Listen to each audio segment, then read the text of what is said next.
nerds, pretty nerds, pretty nerds, pretty nerds, pretty nerds, pretty nerds, pretty nerds, pretty nerds, pretty nerds, pretty nerds, pretty nerds, pretty nerds. Hi guys, welcome back to the Pretty Nerdz podcast. This is your girl Falan DeAnn. And this is your girl Nay. Alrighty. And we have 19 days to spring. Are you excited? You know, I am absolutely excited. I cannot wait. I am counting down the days. Besides the fact that I am a May baby, so spring is my favorite of the entire year. But you know, I love me some warm weather, so I'm just can't wait. We had a little bit of sunshine this week, and I felt so spoiled. What about yourself? I'm so ready. I feel like this winter, for some reason, I don't know, it kind of went by quick for me. But at the same time, I'm like, I'm over it. Like, I've been over it for so long, though. So I'm like, yeah. Agreed. So I guess we don't really have a lot of hot topics this week, but we can kind of jump in pretty quickly. I say we start light. And the lightest thing that I have on the list is from the Golden Globes. Obviously, we're not going to talk about the show itself because I didn't watch it. But I saw the highlights online. And basically, it included congratulations to Andra Day, John Boyega, Daniel Kaluuya, and Soul. They all won, as well as Chadwick Boseman in their respected categories. As we always say, we're rooting for everybody Black. So congratulations to all of them on their wins. Definitely big congratulations to Andra Day, though, because first Black woman in, what they say, like 20, 25 years, they even win a Golden Globe. So that's huge. And for it to be on her first role, that's even bigger, you know? So that's the lightest topic, I feel like. Well, we have the Coming to America sequel. So you want to talk about that? Yes. What is it? Amazon, I think it's coming through. Yeah, Amazon. And it is, because it's Saturday, Friday. I should have wrote down the date. But anyway, the Coming to America 2, it is premiering on Amazon Prime. So I am definitely excited. And it's March 5th. So this Friday. Okay. So you're going to be checking it out? Yes. I don't know, like I want to have high expectations, but at the same time, I'm like, you know, I'm not going to have high expectations because it's a sequel. Agreed. I'm just going to check it out on the premise of hoping that it has some type of funniness to it because of all the people that's supposed to be in it. But I'm with you. I'm not holding too much, like, as far as the storyline and all of that. But again, it could definitely surprise us. But I don't know. Sequels tend to not. I don't know if that would be a good topic to kind of do a list of any movies we thought had good sequels. I wonder if we could pull that shit off, because I can't even think of one right now. I'm trying to think. Good sequel. I feel like some Bad Boys was a good sequel. Oh yeah, Bad Boys was a good sequel. I agree with that. They had their whole franchise was pretty good. The third one wasn't terrible either. So yeah, it was a little long. I did fall asleep on the third one, but it could have just been out sleepy. But yeah, I think they had but I can't think of. But at the same time, when I think about it, I feel like ones that have like good, if they're like trilogies or they have like multi movies, I feel like those ones are kind of more put together. Like, because Bad Boys, when I thought about it, I'm like, yeah, because it's like they had that big pause in between, but I mean, it's a trilogy. I don't know. And then like when I think of like, Star Wars was a trilogy. So I feel like their whole storyline, plot line ran together. So that kind of worked out, I guess, in the sequel department. But I can't just pick up a movie on its own that just had like one sequel and wasn't like, a trilogy or like a big whatever. Yeah, because I would say Lethal Weapon, but them was more than. Yeah. I don't know. We'll have to think on it because I feel like there has to be something out there that had a good standalone sequel, but I can't think of any right now. Anywho, all right. So I guess we can jump into the mess this week. Let's start with kind of some state news.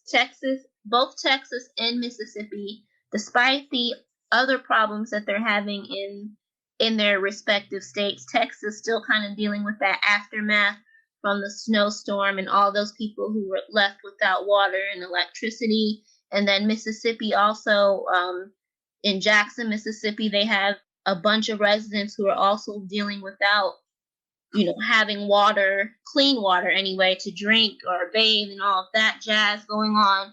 So despite all of the mess that they have going on right now in their respective states, they decided to kind of say to hell with the pandemic.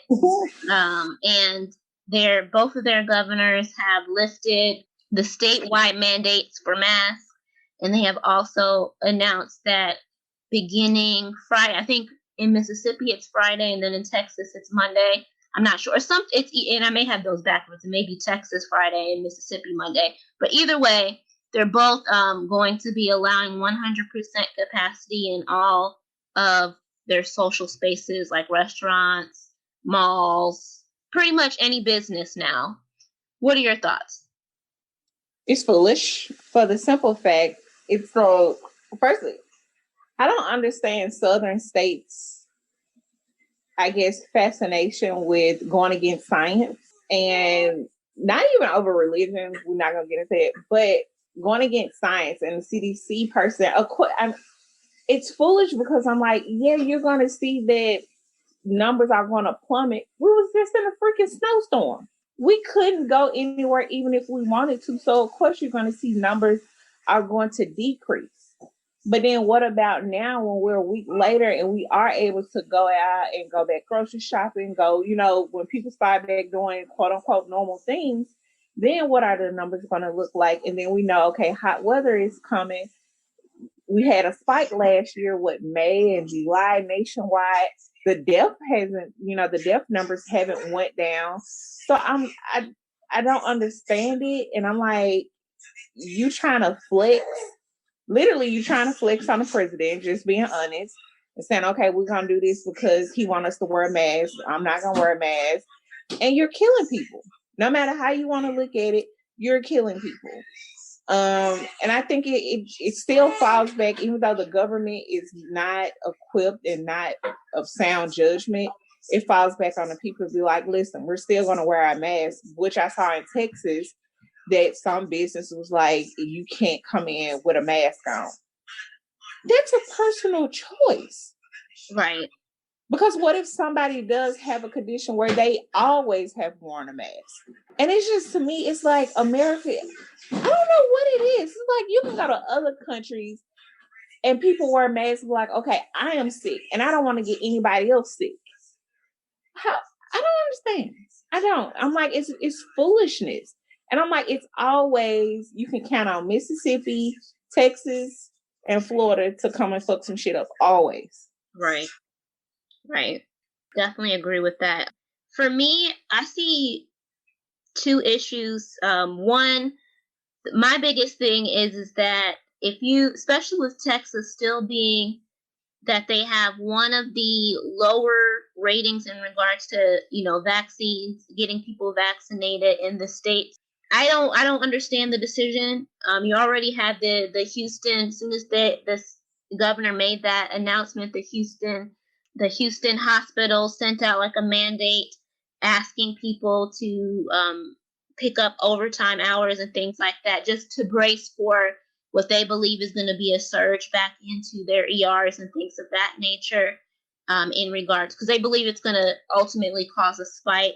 Also, I just feel like with those two states, I'm like, if you're not going to do like a lockdown, in essence stating that people can't enter or leave the states, once y'all kind of lifted, you're basically taking the risk of spreading that to other states just because y'all want to be stupid and break the rules.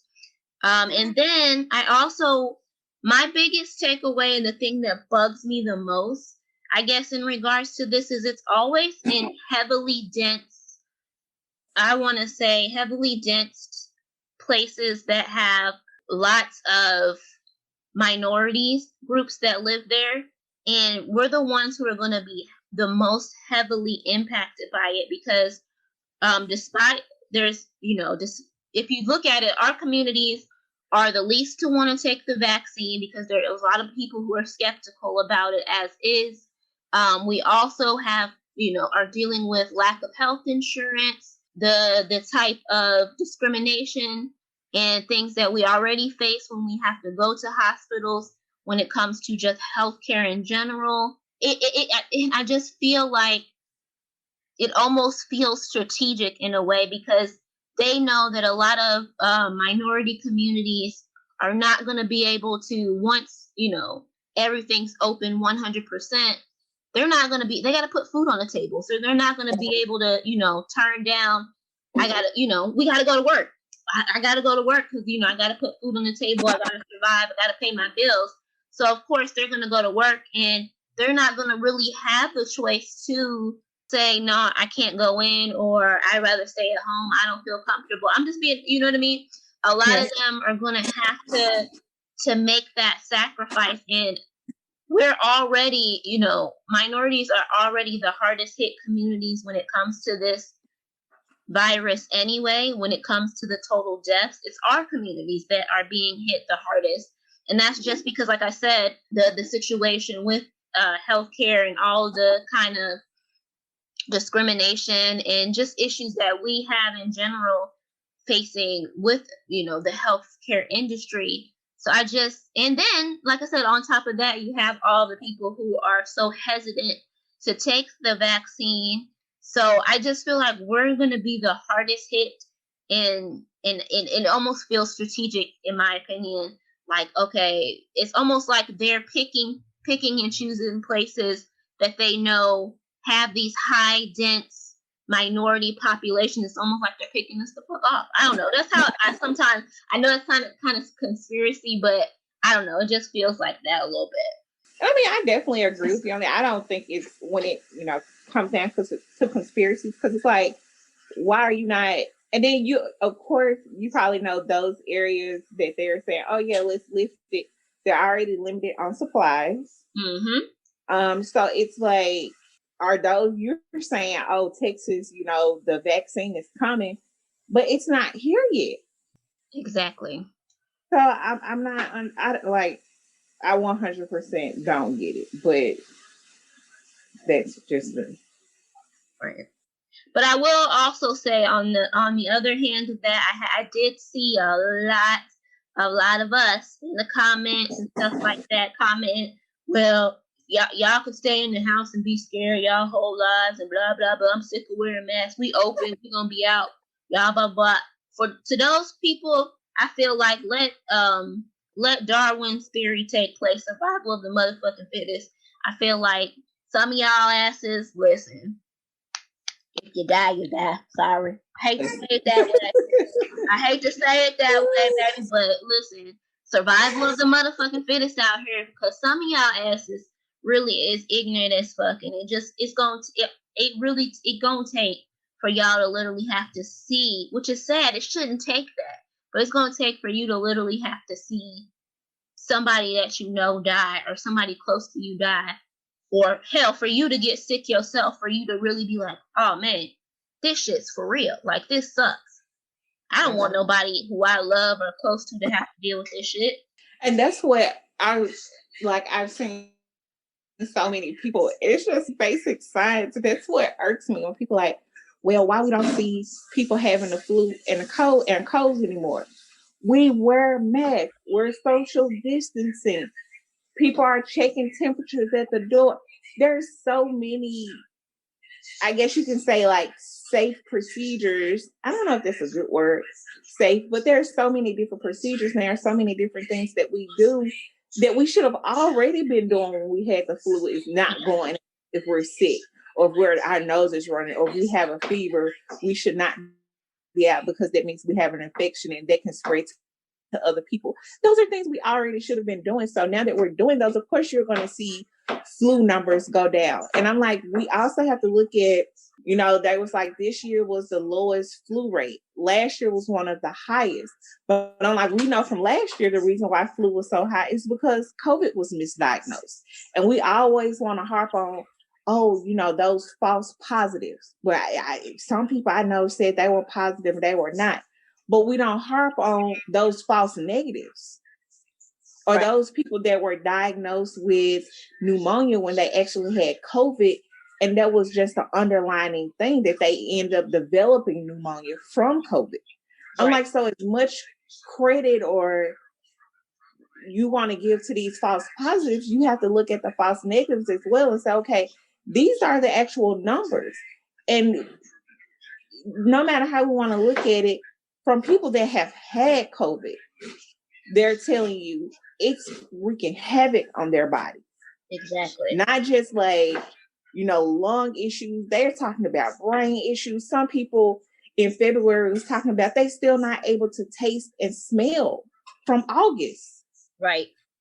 So I'm like, this is serious. This is not a flu or a cold or upper respiratory infection. It seems like COVID messes with your entire body. Right. So I just don't understand. I'm like, we have to be vigilant. We have to be careful. We have to take care of ourselves first.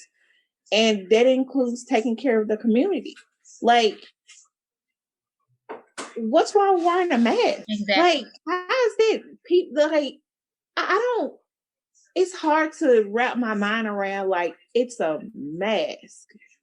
And people are like, oh, I can't breathe. Bro, I wore a mask last year. I was 9 months pregnant and I was walking up steps at the doctor's office just because I'm like, I don't even say, if I can do it, you can do it. Big facts. Not only that, but like you said, other countries have been doing this it's been a practice for years upon years upon years upon years. And it's not, you know what I mean? It's not a big deal. It's not that serious. And to touch on kind of the last point to bring this home, for all y'all out there who just keep harping on, well, the economics of it all, we get it. We know people want to get back to work. People got to get back to work. Not against that. But I'm just saying, again, just look at if you're thinking about your pockets, look at it this way. People who contract COVID, all of the medical expenses that they have to deal with when paying for the treatments for COVID, plus the after effects that Falan's talking about that are going on for months and months, all of the doctor visits, all of that shit adds up. I see one man who literally had been in the hospital, I think they said for 2 or 3 months, got out and damn near said he almost had a heart attack just from seeing the medical bills, having over $1 million in medical expenses, just from those fucking COVID treatments and expenses. And that didn't even account for the expenses he was going to incur after from all of the after effects. So I'm just saying, y'all, is it worth not putting on what a $2.50, $5, $7 little mask? I'm just saying. And I'm like, y'all can, I don't know. I just don't get it. Be like, it's a mask. It's a fucking mask. Right. I'm like, y'all just now started, and for a lot of people, we know who we're talking about, they just started washing it. A lot of y'all just started washing your hands and taking baths daily. Facts. Woo. Weird as fuck. I just could not even imagine.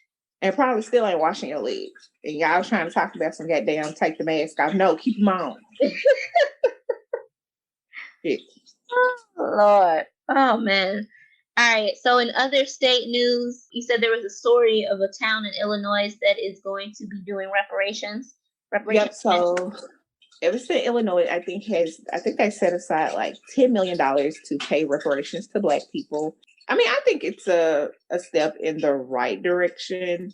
I know it's like right outside of Chicago. I'm not sure the distance. But like I said, I think it's a step in the right direction. I don't know I know this jank ass government that we got, it ain't going. I'm going to be optimistic. I ain't going to say it ain't going to happen. I'm going to be optimistic. But I would say it's going to be definitely something to see of how they disperse the funds or what would be the qualification. Because that's what I feel like a lot of these people that's, oh, I'm 30% black, gonna be trying to skirt through no boo-boo. Right. And I think that we still have to work out the logistics in when it comes to reparations, but I'm 100% with you and agree. It's a step in the right direction. It's the steps that we need to start taking. I feel like as a community as a whole, as Black people, we need to start putting foot on necks and stop allowing other people and other groups to dictate to us what we deserve as a culture and as a people. The facts of the matter is other groups have been receiving reparations, have been receiving payments for injustices that occurred to them, and nobody bats a fucking eyelash about it. It's only when it comes to our community, it's only when it comes to our people that we're just told to shut up, deal with it. It happened a long time ago. Y'all are always acting like victims, blah, blah, blah. No, fuck that. Every other community that has faced injustice, they're not told to shut up. They're not told to be quiet about it. I've never heard a Holocaust victim be told to, well, it happened so long ago. Why are y'all still harping on that? Blah, blah, blah. Like, what? Are you kidding me? They don't say those to Holocaust victims. They don't say that to the Chinese who were held captive in the country during what was it during? Damn, I can't remember now. It's blanking in me. Was it like the 40s or 50s when we used to hold 50s? The 50s when we held the Japanese in like internment camps or whatever when we were having was that during World War II? Mm-hmm. The weather after. You know what I mean? So there's no telling them forget about it, backlash against them for the things that they endured. Native Americans, they have a lot of things put in place to, as far as in regards to receiving land and things like it. To me, it's still not enough. When it comes to the indigenous people of this country, it's still not enough that's being done, in my opinion. But I mean, they're not told to just shut up and forget about it. There's things that are put in place, building blocks. Basically, there's movement being had. So I just feel like as Black people and Black community in our community, we need to put some foots on necks. Goddamn it! I want to see start to budge on it. I really think when it comes down to reparations for Black people, the reason why a lot of people are so against it is they let it get too far gone.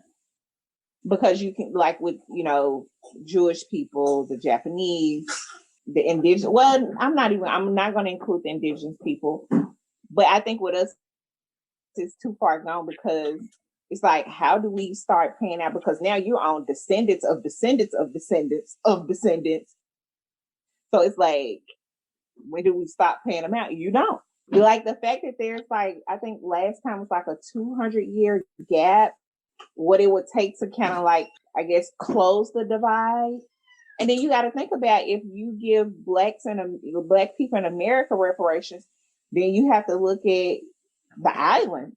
So, and it goes from there because it's like, okay, if people see all Black people in America got it, then you like, okay, we need it down here. We was just a stop away. We still, a lot of the islands still got plantations and old slave houses and all of that stuff. And then you got to start bringing in your other countries. You got to start bringing in France and, Belgium and all these places. Like, yep. But I mean, shit. I mean, at the end of the day, put their asses on the table too. I mean, I definitely. They need to, they gotta step up for their fight in their country. Absolutely, and I think that there's talk for it. There's absolutely talk for it, and I think that in regards to all people who have been oppressed in our communities, it's time to put foots on necks. Goddamn it! I'm sorry. Put some foots on necks and pay what's owed. You mean my due? That's all I'm saying. Pay what the fuck is owed. Because we built this goddamn country. Listen, pay what's owed. hate I don't own any slaves. So you're still profiting off of that market. I'm like, even when it comes down to land ownership in America, I'm like, Black people had land, Black people had homes. But then when you think about Jim Crow and I have to flee my house, who land did they go? Who had the house then? Exactly. More than likely a white person came and got the land. Exactly.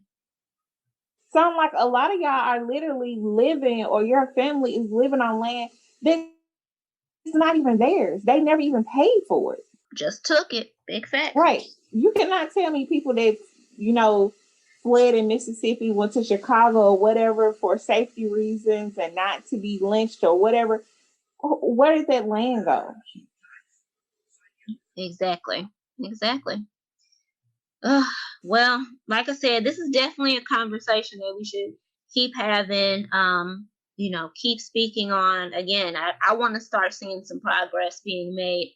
I love to see when certain cities, states, or whatever are starting to just say, screw it, we're going to start putting this on our docket, moving forward on our own, because as a whole country, it seems to kind of be a stall. It seems to always be put on the back burner. But I want to start seeing more and more conversations around it. I want to start seeing more young Black people get involved in the fight for it, in the movement of it. Because again, like I said, our people built this country. It literally was built on the backs of folks that look just like us. We deserve to be paid what's due to us, and that's just what it is.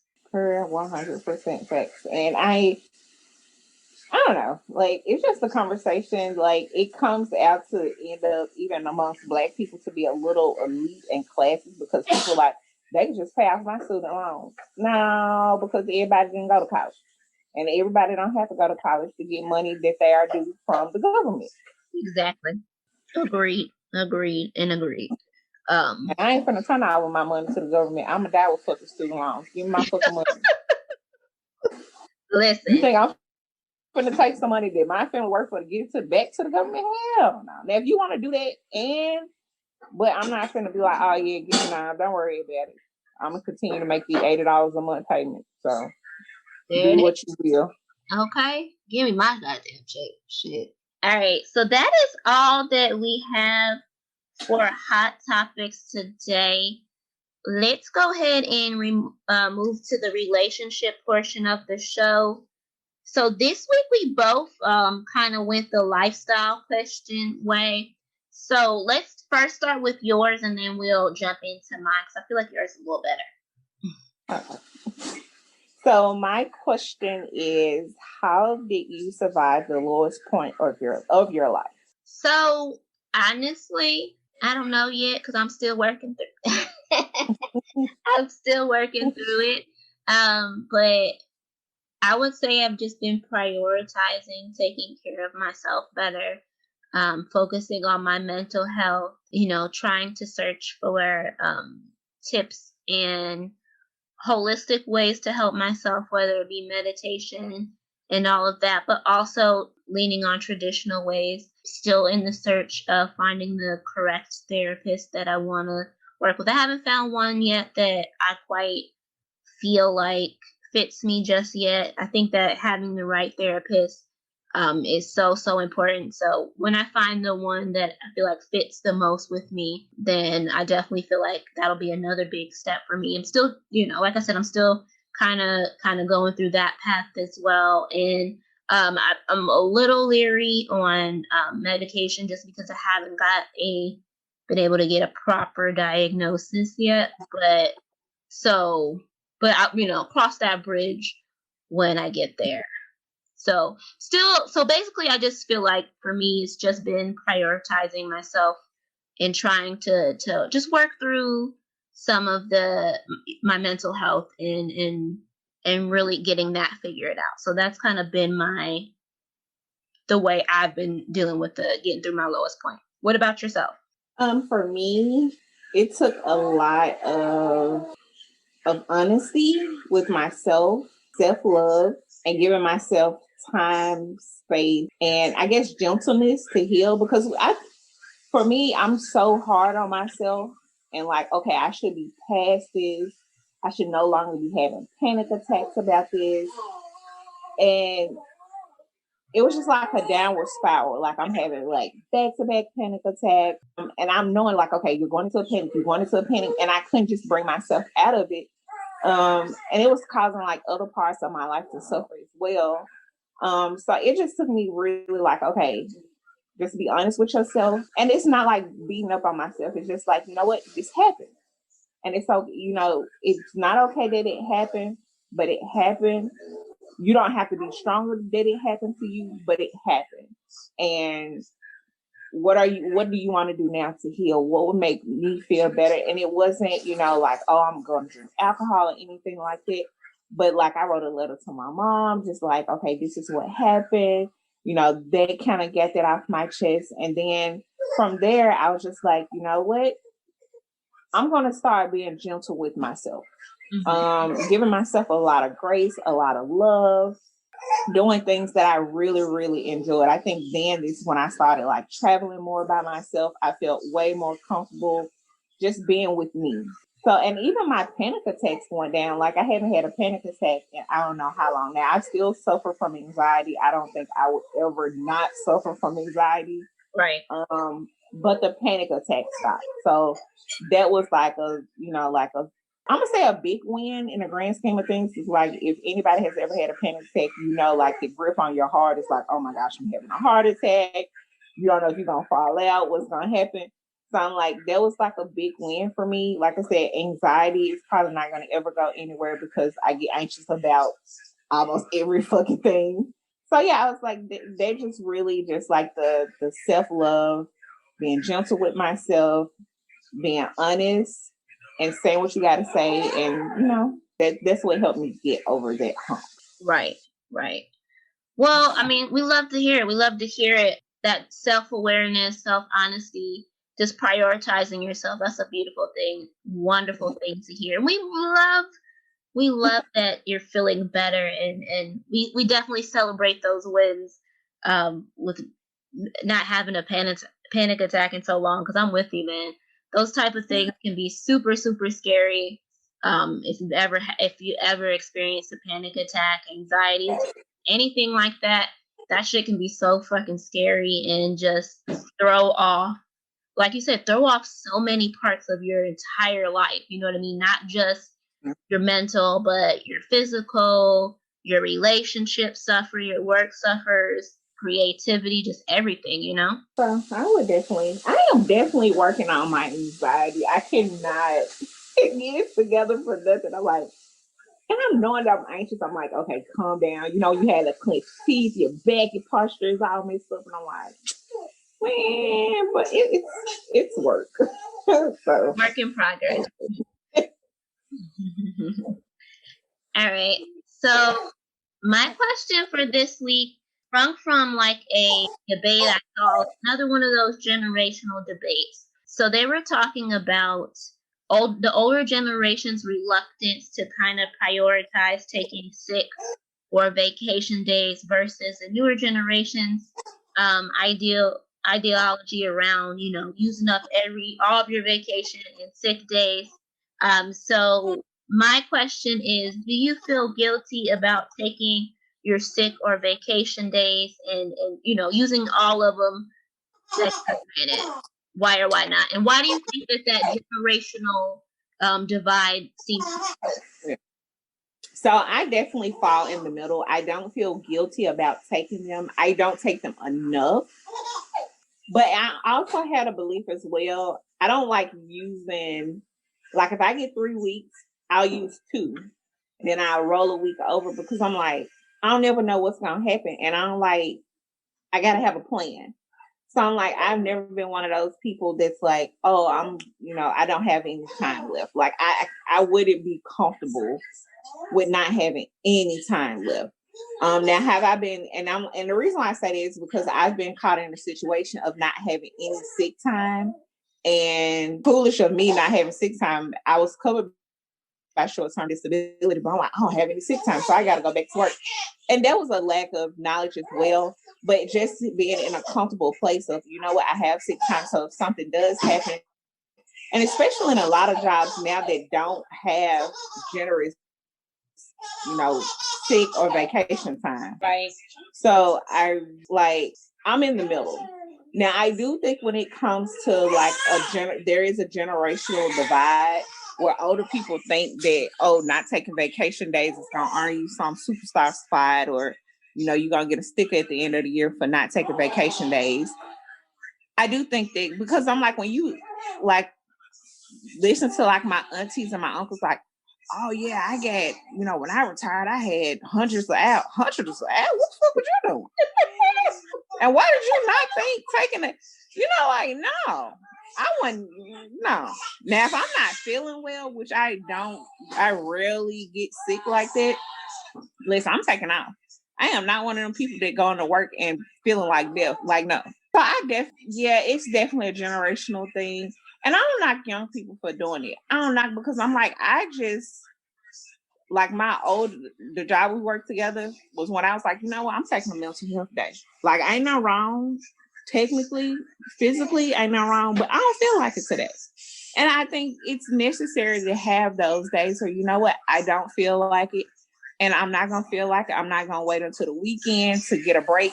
I'm going to break right now. I think it's necessary. I don't think it's anything wrong with it, but I definitely think old people think that, you know, God is going to open up the floodgates of heaven for them because they ain't taking no vacation or no sick days. Yeah, agree. What about yourself? So on my end, I am 100% like, I do not feel guilty at all. I'm taking my goddamn days. I'm with you, like, when I have, it just depends on where I'm working. Like, that job we worked together, we were lucky, I will say that. They did have a generous, like, vacation day, sick day policy. So I would always, like you, I would roll over, because we could roll over a week. So I would roll over a couple of days, just like you said, in case because you never know what happens. So you want to have like that little couple of days in your pocket, just in case something, you know, knock on wood, the worst occurs or happens. But on ones where I don't have no generous days, baby, taking my goddamn days. Don't let me get to the end of the year and have, like, you know, they tell me you got a couple of days left and it don't roll over. Give me all of them. I'm out. And don't call me till next year. Oh, but we need. Didn't you say? Didn't you hear my call? I'm out. Don't call me till next year. You know what I'm saying? Listen, I don't care, because the way that I feel about it is that these companies will literally work you to death, and if you die, the most they will do probably is send out an email, maybe send some flowers to if you have a funeral or something like that. But the next day is business as usual for them. You're just a body to them. So I'm not finna to work myself into a grave for nobody. Okay? I'm gonna get my check, collect my check, go home, and enjoy the fruits of my labor. I'm not working myself to death for nobody. So, and as far as the generational, it is definitely a generational gap. I will say that I have, that's one of the things that I have, even with my parents, I have told them, take your damn days. Take your days. They literally will, you know, I don't feel the greatest, but I can go in. Take your, what? You call your ass in sick and stay your ass at home. They'll be, like, you know what I'm saying? Because I just genuinely, we know for facts, just for some of the places that we've worked, you know, we've seen where somebody has died. They'll send like so and so passed away email. Do you want to donate or send some flowers? And then after that, it's like you never hear about that person again. Business as usual. You know what I mean? It is what it is. And so, like, why are y'all literally out here working yourself to death or feeling guilty about taking the day off when them people ain't gonna give a shit about you if you gone? So put up an acquisition the same day for this spot. Okay, listen, ruthless. I'm telling you. Yeah, I don't care. Because I think I had my uncle retired from the city, and he was like, "Yeah, I had like almost 100 and some, or over 100 and some, 6 days, blah blah." So you ain't never get what the hell? Listen, I'm like, do they pay y'all for this? Exactly. Do you get paid for how many sick days that you have left over? Like, is that added to your retirement check or something? Like, if it's not, then it's a waste of days. Right. Because I'm like, I know for us, I'm like, you get your vacation days, but you don't get sick days. So, and with the way companies are going now, y'all take y'all days. That's all I'm gonna tell y'all. Because I even told some, they were like, you get a new job, you're gonna give them a 2-day notice. They ain't gonna give no 2-day notice if they fire me. When I find out, they're gonna be like, where you going? Oh, this is my last day. I won't see y'all tomorrow. Where you gonna drop this equipment off it? Because I'm taking a break. Big facts. Okay. All right. So let's go ahead and jump into our movies, books, TV, all of that stuff like that. Any type of reviews that you want to kind of get off your chest or go through this week? So I'm old, and I just now listened to the Crybaby or Crybaby by Meg Thee Stallion, featuring the baby. Oh my gosh. Have it blasting at insane levels in the car. Like, how did I miss this? I don't know why I like it so much. And I don't like the clean version. It has to be explicit. Absolutely.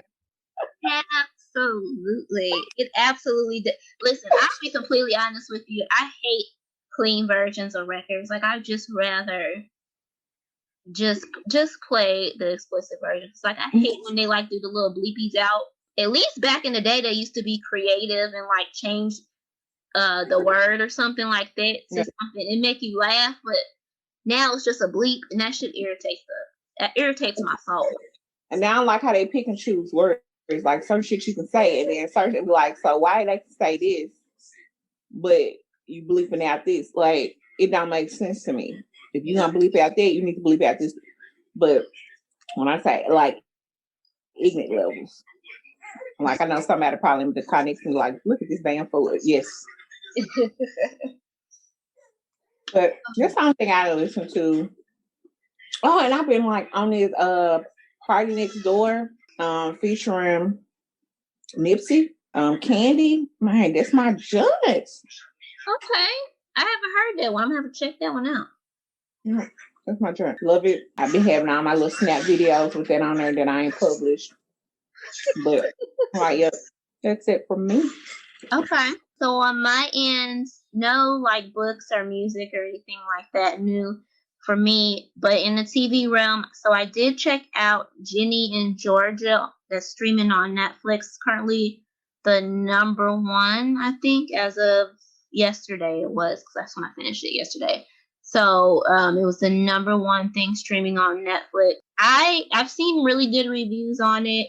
I'm in the middle because just for the simple fact that I really liked the mother's character, Georgia. I liked her story. It was interesting to me. Like, I found myself watching her parts more because her story was more interesting to me. The girl, Ginny, the daughter's story, I found myself fast forwarding through a lot of the parts of it. It was very, like, melodramatic, teeny. I mean, some of the parts were good, but I will just say it was very like melodramatic, teeny drama, cringy. I found myself fast forwarding through a lot of her parts just to like take me back to the mama story.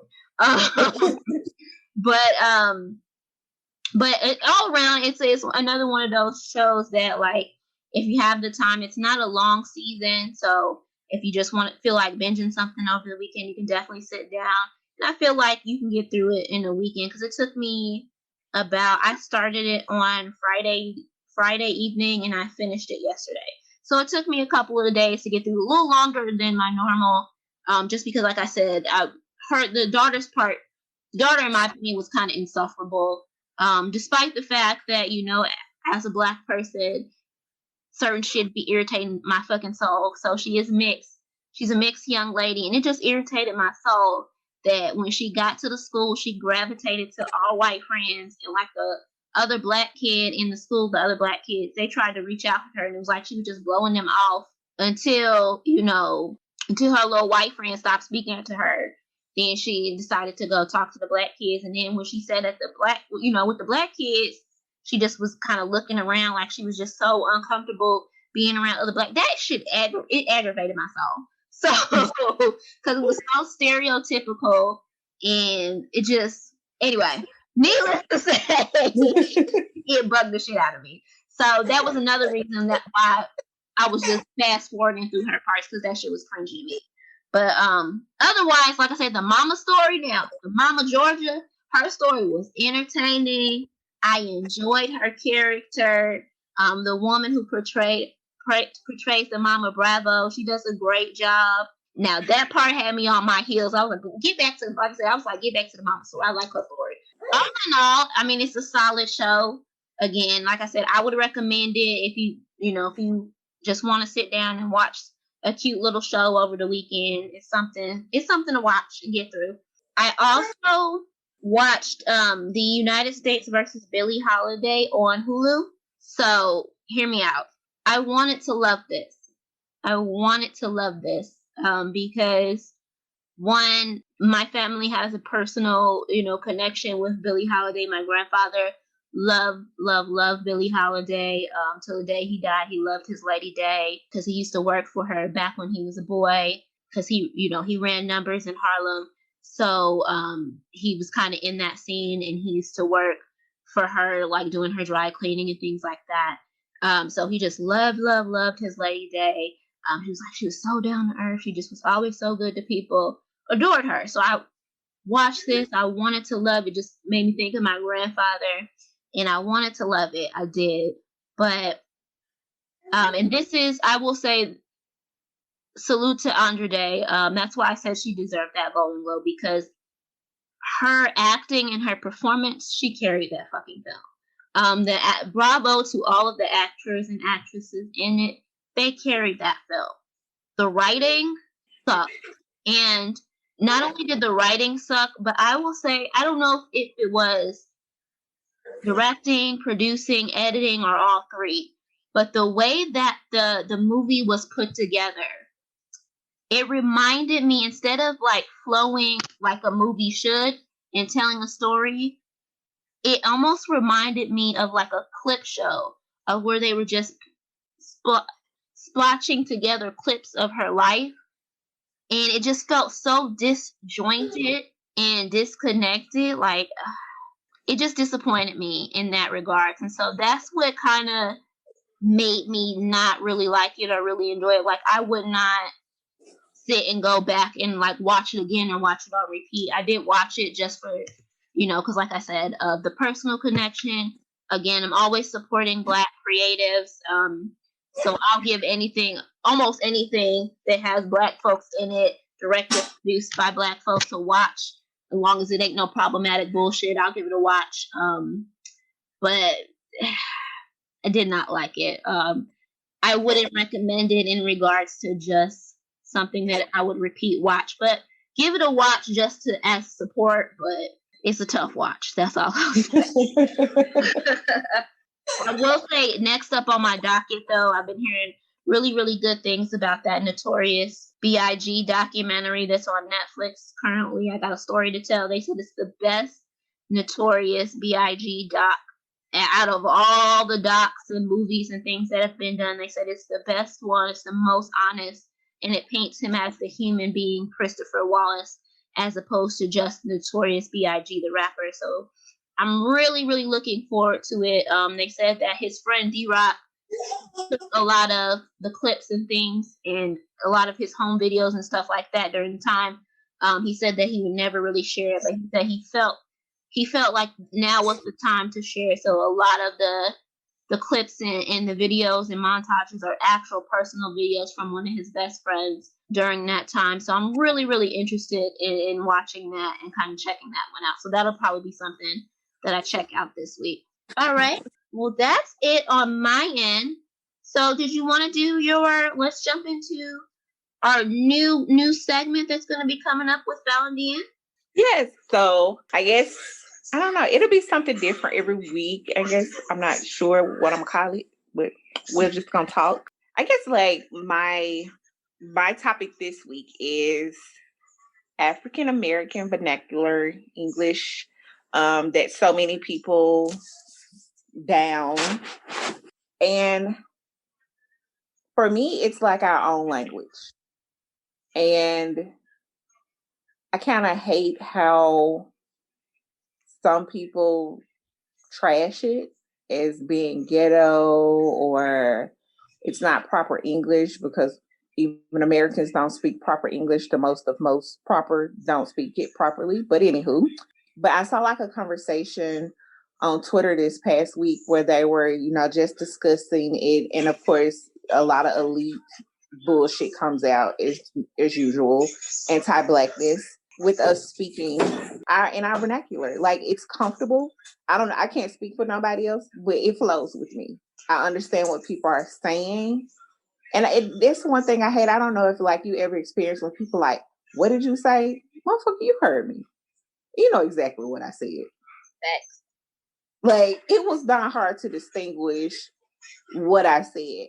And then when you look and you see people like, I don't know what you said, but then when you go read Instagram comments, they be the same one you like, but you just using another word. What the fuck?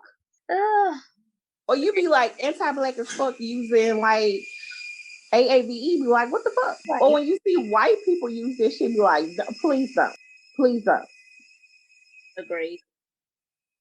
Like, just don't do it. It don't even sound right coming from you. And y'all don't even be using it right. You're like, yeah, that's not appropriate word for this sentence right there. That's wrong. Right. So, yeah, that was just like I'm not going to call it a rant, but it's just, like I said, it's just annoying. And just to see, you always have Twitter. Like Black Twitter comes through, and then sometimes Black Twitter a portion of it can be disappointing. Yeah, agree. Yeah. So, kind of expanding on that, I want to ask you then, what is your take on the way that I will say that, in my opinion, white America has kind of taken those words from our culture, like woke and cancel culture and everything from sis and auntie and all of that, and kind of almost, I don't want to say popularized it or polarized it, but like you said, and then use it in the wrong type of ways. How do you feel about them using those words and when you hear them using it? Utterly disgusted. Like no lie, like utterly disgusted, because I'm like, even when you think about bling bling, you remember like when Hot Boys was out, it was not even in the dictionary. And it was something that was like, oh, this is ghetto or this is just black, and then it's just now everywhere. And you see like sis or, even cuz, those words, and it's like, first of all, you shouldn't be using them. And I'm pretty sure at one point you were probably looking at a black person saying it like, oh, this is ghetto or something like that. And I don't know. Like, I'm just one of those people, like, I feel like we should protect black culture by all means. Right. Like, I don't believe in, they didn't mean any harm or blah, blah. You might not mean any harm. But this is something that I'm protecting. Right. So you think we should gatekeep a little bit more? Oh, definitely. Like, definitely. When you think about, like, how many flies we have let in, think about Tekashi 6ix9ine, even the Danny Lee chick, where people, Cardi B, like, just being honest, like, bro, y'all gotta chill. Right. Oh, she from a black country. Yeah, she might be from a black country, but she not black, because y'all forget that Spanish people landed in those countries, and some of them then commingle. Every human on this earth they can be white as snow. They're going to have some type of blackness in them. We're the prototype. Like, they're going to have some blackness in them. So for you to say, oh, I'm 25%, you have like that Vicky Woe girl, like, oh, I'm 25% black. So what the fuck that mean? Listen. Oh, man. But I do think in that regards it's hard because because we give so many passes. Like, you have some people who still cling to the one drop rule. You have some people, like I said, who just will give people who grow up in their neighborhood, certain neighborhoods, passes. You'll have some people will make the argument, well, y'all make it cool for somebody like Janae Aiko to use the N-word and this and that and the other, but she's no more black than a Danny Lee or this, that, and the other. And I'm just like, I feel like as a black community, we have the right to kind of gatekeep the way that we want to, and everybody shouldn't get to voice their opinion on it. We don't get to voice an opinion on other communities. So why do, you know what I mean? Like, we can't just go around and say, oh, I'm Nigerian, and think that we won't get dragged by folks from Nigeria. Or I couldn't go around saying, oh, I'm Jamaican, because I got 2% Jamaican, and not think that I'm going to get dragged by Jamaicans. You know what I mean? Like, and we real like to be Nigerian, and they still ain't even gonna there. Like, real life, 80% West African. This is where you probably from. Most still get dragged. Like, so if I ain't from West Africa, where am I from then? Like, okay, you know what, boo boo? Okay, cool. But yeah, I don't know. It just irks me. Like, this one guy, like, just speaking from experience at work, he was like, who you think the better rapper, Lil Wayne or not Lil Wayne, Young Dolph or Yo Gotti? Oh, I don't discuss hip hop with white people. Wrong person, bro. Fuck, I look like arguing with you over hip hop. Preach on it. Never. I am so with you. Like, there are certain conversations that I will not have with white folk. I will just look at them like blank stare.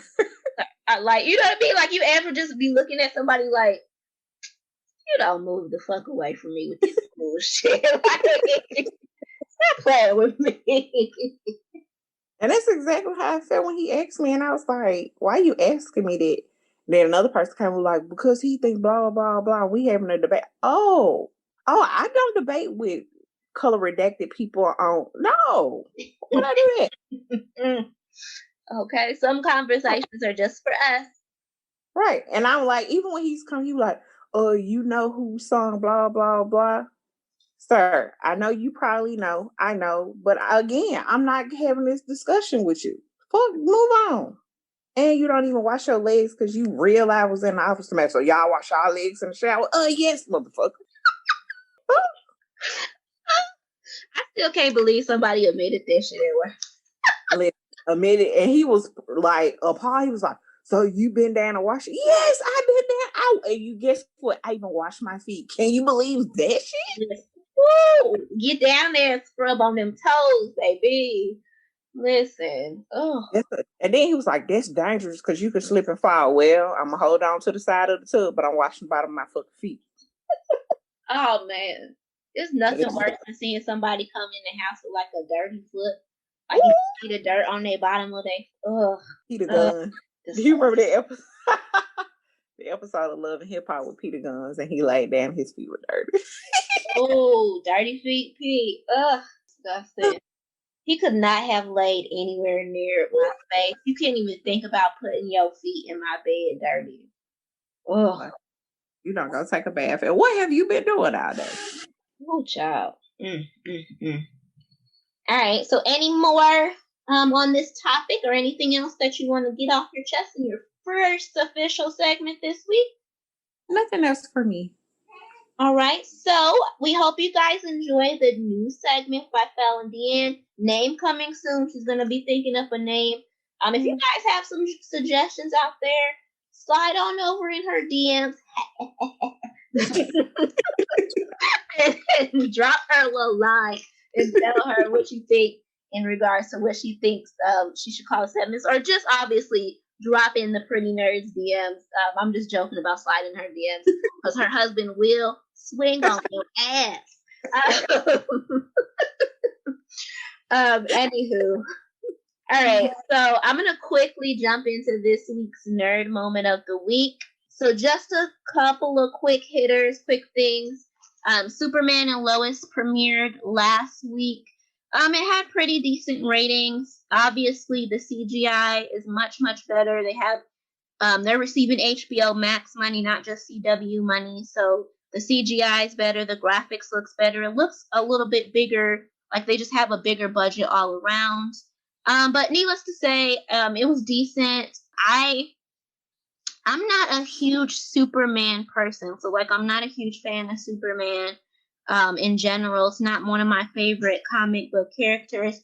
And then the lady that they have playing Lois, I didn't like her on Grimm, and so she's not my favorite. But I do like Tyler Hoechlin. I think he's a pretty decent actor. I liked him on Teen Wolf, so I gave it a try. I don't know if it'll be something that I'll consistently tune into, but nonetheless, it did premiere and it did do decent, and they have already been greenlit for a season 2, so they'll be around for at least 1 or 2 more seasons. Also, it's been announced that the DC universe, they are officially done. Well, they haven't officially said they're done, but I pretty much feel like we can say that they are going to be saying sayonara to Henry Cavill as Superman, and they are in the process of developing a new Superman movie that's going to be focusing on the Superman storyline in the comics, where it's the Zod storyline.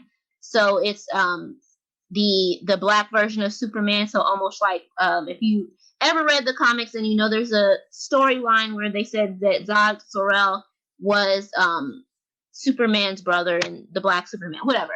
They are supposedly thinking about casting Michael B. That's the rumor right now, that Michael B. Jordan is in talks to be playing the first official Black Superman.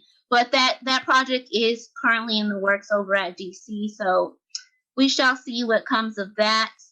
Also, The Flash did finally, after over a year due to kind of COVID pushbacks and everything like that, The Flash did premiere last night. It was the first episode of the season. I will say it was a good episode, but it definitely wasn't, in my opinion, it didn't feel like a season starter. Obviously, it was one of the episodes that was left over from last season that they didn't get to finish up with. So I feel like until they kind of finish up the storyline from last season, we actually finally move into the season 7 topic, it's just going to kind of feel like a moment with the Flash. But all around, it was a pretty decent episode, I think. You can definitely tell that I think their biggest struggle is going to be the fact that they have such a bloated cast, and they have to work around COVID. So we'll see how it works out this season. But nonetheless, a solid first episode of season 7 for The Flash yesterday. And finally, I'm going to get into my favorite part of the nerd moment, at least it has been for these last couple of weeks, is my WandaVision recap. So episode 8, huge episode. We finally got so many questions answered. We got to see the beginning of how, first and foremost, Wanda came about getting her powers.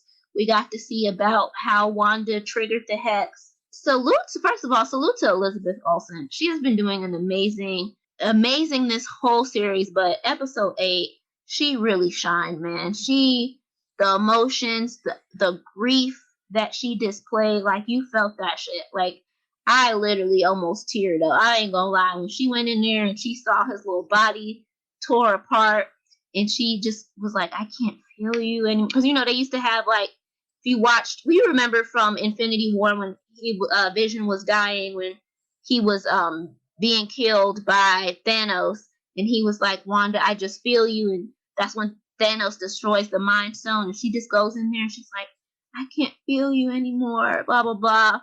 And she finds a little letter in her car. Spoiler alert, the reason that she is in Westview is because she found the letter in her car from Vision. It was part of his will. He had brought them a house. It was their and it had a little heart on it, said our forever home. And so that's what kind of triggered her. She went there, and that's what triggered her to radiate the hex. And she officially, two big spoiler alert, two big spoilers. Finally, for the first time in the MCU history, We finally hear her referred to by her comic book name, the Scarlet Witch. So Agnes officially is like, okay, I see how you did this now. She says you have chaos magic, which makes you the Scarlet Witch. So big reveal. Finally, she's referred to as the Scarlet Witch. There are a lot of Easter eggs, in my opinion, when they do the scene showing how she originally got her powers, that alludes to her always having powers inside her and just the Mind Stone triggering that. It's alluding to, in my opinion, that we're going to get the reveal that she's actually a mutant, i.e. the X-Men. I feel like that's going to be episode 9. I'm crossing my fingers. I'm hoping that that's the big cameo reveal that we're going to get. And then the last part is we finally figure out the mystery surrounding Vision. So Vision, in essence of what we knew him, is dead. We knew Thanos had killed him, destroyed the Mind Stone. We get to see in the show that she says she can't feel Vision anymore. He's dead. So the Vision that we're seeing in the show is just a figment of the hex that she created. But we find out, dun dun dun, of course, that Sword had been, the reason they had his body in parts is because they were experimenting on him, and they have now essentially brought back to life what's called the White Vision. And if you've read the comics, then you know the White Vision was almost like Ultron, in the sense that he was void of all human emotions. So I feel like episode 9, we're going to get some more kind of sadness when because I think ultimately she's going to end up having to face off against White Vision. And so that's going to be a super sad moment, I think, coming up in episode 9. So we shall wait and see. But nonetheless, super good episode. Also, we're also hearing, just to kind of sideline, let you guys know, that they said that there are no kind of in the works thoughts for season 2 for WandaVision. So more than likely next week, episode 9, that's it for WandaVision, and we will not be getting any more until we see the Scarlet Witch in Doctor Strange, the Multiverse of Madness. So anyway, nonetheless, that is it for me in regards to the nerd moment of the week. And I guess that's it for the show, because I don't have anything else on my end. Do you have anything else on your end, Falan DeAnn? Nothing else for me. All right, so then, per usual, we want to thank you guys so much for listening, and we hope you enjoy your week. Good night, guys.